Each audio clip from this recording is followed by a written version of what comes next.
Hello everyone, তোমরা সবাই কেমন আছো? আশা করি ভালো আছো। আজকে আমি একটি ভিন্ন ধর্মী টপিক নিয়ে তোমাদের সাথে আলোচনা করব। সেটা হচ্ছে চেঞ্জিং সেন্টেন্স বা ট্রান্সফরমেশন অফ সেন্টেন্স। তো এটা কি তোমরা কি জানো? এটা হচ্ছে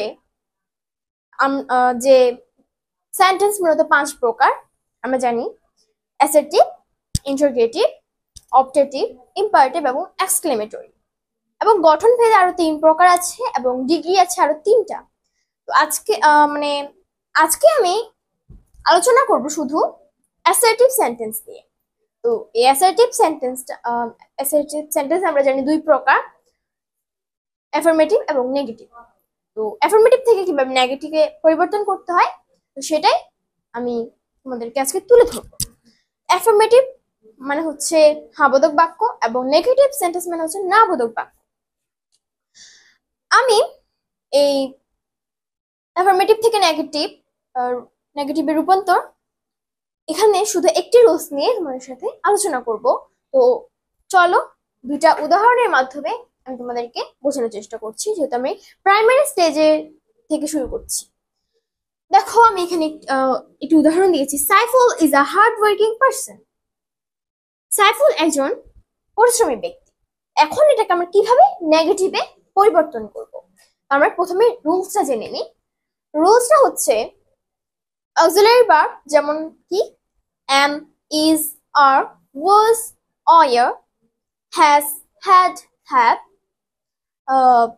can, could, shall, should, will, would, etc.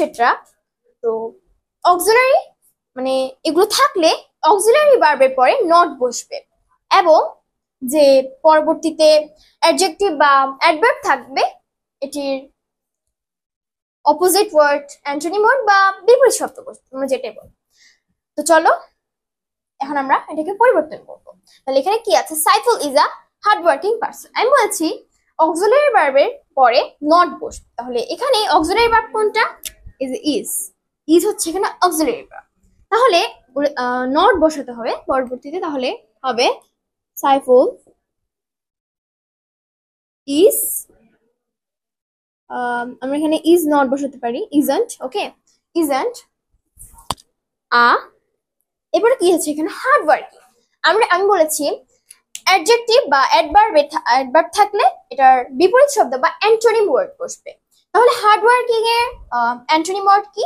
আমরা বলতে পারি আইডল। ওকে, তাহলে ইজ আ আইডল পারসন।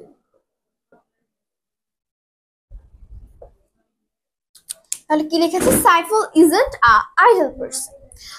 তো আশা করি এটা তোমরা বুঝতে পেরেছো। এবার আরেকটা উদাহরণ দেখো। I shall remember you.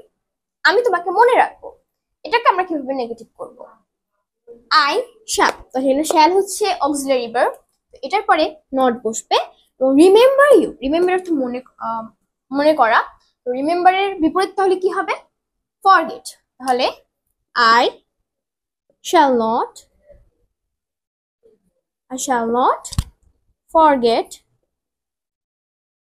Forget you. I shall not forget you. আশা করি তোমরা বুঝতে পেরেছো। এবার যদি বুঝতে পেরে থাকো তাহলে আমি একটি উদাহরণ তোমাদেরকে দিচ্ছি, যে তোমরা সলভ করবে।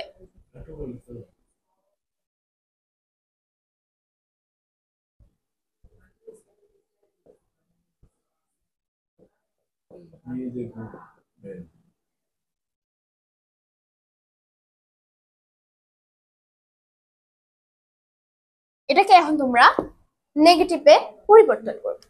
আশা করি তোমরা আমার ক্লাসটি বুঝতে পেরেছো। এই ক্লাসের একটি অংশ যদি তোমাদের বুঝতে সমস্যা হয় অবশ্যই কমেন্ট করবে বেশি বেশি। তাহলে আমি পরবর্তী ক্লাসে এটা সম্পর্কে বিস্তারিত আলোচনা করব। যেহেতু আমি আজকের ক্লাসে শুধু প্রাইমারি স্টেজ আলোচনা করেছি সম্পর্কে, তো তাই আমি বেশি বিস্তারিত তোমাদের সাথে আলোচনা করিনি। পরবর্তী পার্টে তোমরা কমেন্ট করলে বেশি বেশি আমি অবশ্যই বিস্তারিত আলোচনা করব পরবর্তী পার্টে। তো ভিডিওটি আশা করি ভালো লেগেছে। ভালো লাগলে শেয়ার করবে বেশি বেশি। আমার এই জিনিসটা দুঃখ লাগে, আমি এত কষ্ট করে তোমাদের জন্য ক্লাস করি কিন্তু তোমরা আমাকে সাপোর্ট করো। অবশ্যই বেশি বেশি সাপোর্ট করবে, তাহলে আমি ক্লাস করতে উৎসাহ পাই। এবং আমার পেজটি ফলো করবে, আমার ইউটিউব চ্যানেলটি সাবস্ক্রাইব করবে। Thanks for watching.